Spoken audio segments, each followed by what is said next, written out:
বেগম খালেদা জিয়া 18 দলীয় জোটের মাধ্যমে তিনি মার্চ ফর ডেমোক্রেসি কর্মসূচি ঘোষণা দিয়েছিল। সেই মার্চ ফর ডেমোক্রেসির জন্য সারা দেশের মানুষ মুখিয়েছিল, সারা দেশের মানুষ ঢাকা অভিমুখে আসার জন্য সবাই প্রস্তুত ছিল। কিন্তু যখন Begum Khaleda Zia March for democracy কর্মসূচি ঘোষণা দিয়েছিল 29শে ডিসেম্বর, সেদিন বিএনপির নেতৃ পর্যায়ের মানুষরা সেদিন রাজপথে নামেনি।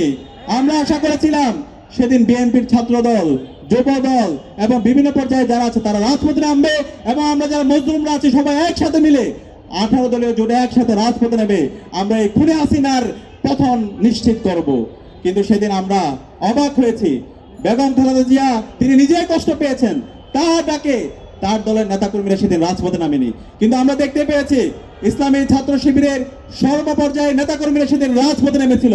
তারা শুধু রাজপথে নামেনি, শহীদ মনসুর সকাল সকাল বাড়ি থেকে বের হয়ে মিছিল করে এই মার্চ ফর ডেমোক্রেসি প্রোগ্রামকে সফল করার জন্য, দেশের গণতন্ত্র নিশ্চিত করার জন্য, ইনসাফ কায়েম করার জন্য সেদিন রাজপথে নেমে শহীদ মনসুর শহীদ হয়েছিল, জীবন দিয়েছিল। সেদিন শহীদ মনসুরের মতো বাংলাদেশের রাজনৈতিক দলগুলো যদি রাজপথে নামতো তাহলে এরপরে হাসিনার পতন হয়ে যাওয়ার কথা। সেই পতন হওয়ার জন্য সবাই উদ্গ্রীব ছিল, কিন্তু আমরা কষ্ট পেয়েছি, আমরা ব্যথিত হয়েছি। রাজনৈতিক দলগুলো তারা দিল্লির প্রেসক্রিপশন রাজনীতি করার কারণে, এজেন্সির প্রেসক্রিপশন রাজনীতি করার কারণে সেদিন সেই আমাদের আজাদি আসতে আরো 10 বছর সময় লেগেছে। সে কারণে আমরা আমাদের এই শহীদ মনসুরকে, যিনি গণতন্ত্র রক্ষার জন্য, ইনসাফ কায়েমের জন্য জীবন দিয়েছে, শহীদ মনসুরকে আমাদের আজীবন শ্রদ্ধার সাথে স্মরণ রাখতে হবে। আমরা কি পারবো ইনশাআল্লাহ? এবং আমরা দেখেছি ইসলামী ছাত্র শিবির এর পরবর্তীতে বাংলাদেশে যে ফেসিবাদ কায়েম হয়েছিল সেই ফেসিবাদের বিরুদ্ধে সারা বাংলাদেশ জুড়ে আন্দোলন সংগ্রাম জারি রেখেছে।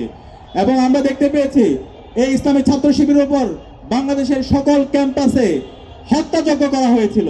ইসলামী ছাত্র শিবিরের নেতাকর্মীদেরকে যেখানে পাওয়া গেছে সেখান থেকে তাদেরকে ধরে নিয়ে তাদেরকে বিভিন্ন ধরনের মিথ্যা মামলা দিয়ে তাদেরকে জঙ্গি হিসাবে সাব্যস্ত করে তাদেরকে বছরের পর বছর জুলুম নির্যাতন করা হয়েছে।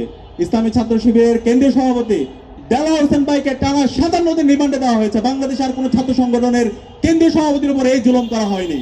ইসলামী ছাত্র শিবিরের সাবেক কেন্দ্রীয় সভাপতি সিরাজুল ইসলাম ভাইকে বুয়েটা আবরার ফাহাদকে যেভাবে পিটিয়ে হত্যা করেছে ঠিক একই কায়দায় আমাদের সিরাজ ভাইকে সারা রাত ধরে বুয়েটের ছাত্রলীগের সন্ত্রাসীরা নির্যাতন করেছে।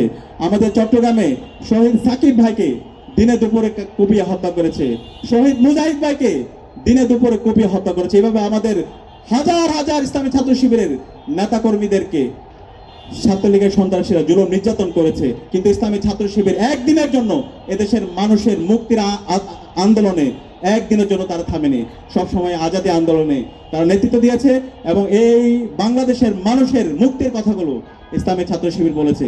এবং সর্বশেষ এই জুলাই বিপ্লবে আপনারা দেখেছেন ইসলামী ছাত্র